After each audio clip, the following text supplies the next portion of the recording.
আসসালামু আলাইকুম। আশা করি প্রত্যেককে অনেক অনেক ভালো আছেন। আজকে সকাল থেকে অনেক বৃষ্টি হচ্ছে। এখনও আমার কবুতরকে ছাড়তে পারি নাই এবং খাবারও দিতে পারি নাই সকাল থেকে। এখন সকাল বাজে 8টা, ঠিক আছে? তো কবুতরের জন্য খাবার নিয়ে আসতেছি। আজকে খাঁচার ভিতরেই আর কি খাবার দিব, বাইরে খাবার দেওয়ার মতো কোনো পরিবেশ নাই। তো খাবার নিয়ে আসলাম, দেখি কবুতরগুলো কী করতেছে।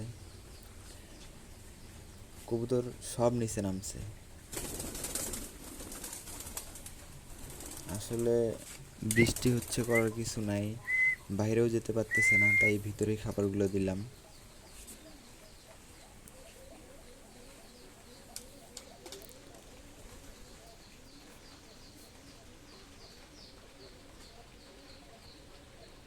আসলে আমি আরও সকালে আমার কবুতরকে ছাড়ি।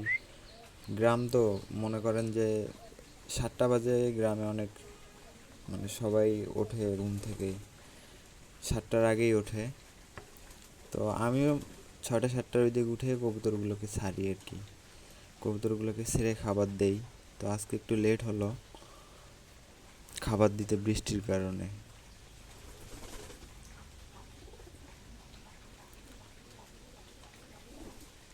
বাইরে যে পরিমাণ বৃষ্টি হচ্ছে, কবুতরগুলো তো বাইরে যেতে পারতেছে না, তাই আজকে বাইরে খাবার দেই নাই। আমি মূলত ভিতরেও খাবার দেই, প্লাস বাইরেও খাবার দেই। বাইরে খাবার দেই কারণ বাইরে খাবারের, আমার ঘরের খাবারের সাথে সাথে অন্য অন্য খাবারগুলোও খেতে পারে, যেমন মাটি খেতে পারে। মাটি খেলে কবুতর সুস্থ থাকে আর কি। সেজন্য বাইরেও খাবার দিই, ভিতরেও খাবার দিই। অনেকেই ভাবতে পারেন খাঁচার ভিতরে মনে হয় আমি কবুতর ছাড়ি না। আসলে আমার কবুতর সবসময় ছেড়ে দেওয়াই থাকে আর কি। তো যখন বৃষ্টি হয় সেজন্য আর কি ভিতরে খাবার দিই। চারপাশটা ঘিরে দেওয়ার কারণ হচ্ছে, যখন বাইরে খাবার দেই, মানে কবুতরগুলো ঠিকমতো খাবার খেতে পারে না। বাসায় অনেক মুরগি আছে, তো মুরগি ধাওয়া করে, সেজন্য আর কি ভিতরে খাবার দেওয়ার সিস্টেম রাখছি।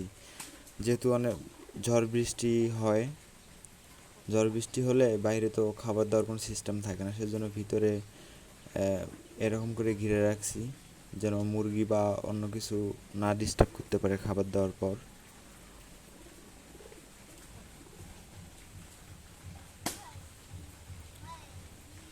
আল্লাহর রহমত, সবগুলো কবুতর অনেক সুস্থ আছে এবং অনেক ভালো আছে।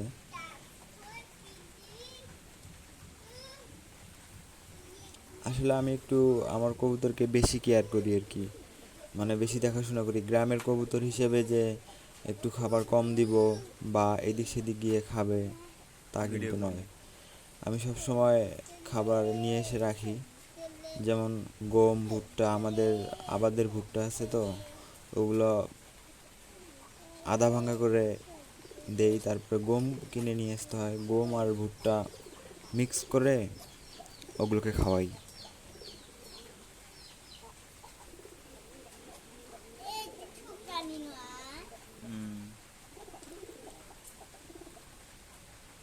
আসলে এটা একটা ভালো লাগার জিনিস ভাই, বুঝলেন? এগুলোকে মনে করেন যে খাবার না দিলেও খারাপ লাগে। আমার বাবাও দেখাশোনা করে, আমার মাও দেখাশোনা করে এগুলা। প্রথমের ওইদিকে কেউ দেখতে চাইতো না, মানে বলতো যে কবুতর দিয়ে কি হবে, এগুলো নোংরা নোংরা জিনিস, পায়খানা করে যেখানে সেখানে। তবে এখন আবার কেউ কিছু বলে না, আল্লাহর রহমতে এখন কেউ কিছু বলে না। এখন সবাই দেখাশোনা করে। আমি যেহেতু বাসায় সব সময় থাকি না, বাবাই বেশিরভাগ দেখাশোনা করে, খাবার কিনে নিয়ে আসে। তারপরে সকালবেলা পানিটা চেঞ্জ করার একটা ব্যাপার থাকে, যেহেতু কবুতর তো বুঝে নেই, পানিতেও পায়খানা করে মাঝে মাঝে। ওগুলো পরিষ্কার করে না দিলে আবার অসুস্থ হওয়ার সম্ভাবনা থাকে। সেজন্য প্রতিদিন সকালবেলা পানিটা পরিষ্কার করে আবার নতুন পানি দিতে হয়। তারপরে কবুতরের বাচ্চা দেওয়ার পর আর কি খোপটা চেঞ্জ করে দিতে হয়, মানে ভাষাটা চেঞ্জ করে দিতে হয়, না হলে অনেক পোকা হয়। এগুলো সবসময় বাবাই দেখাশোনা করে।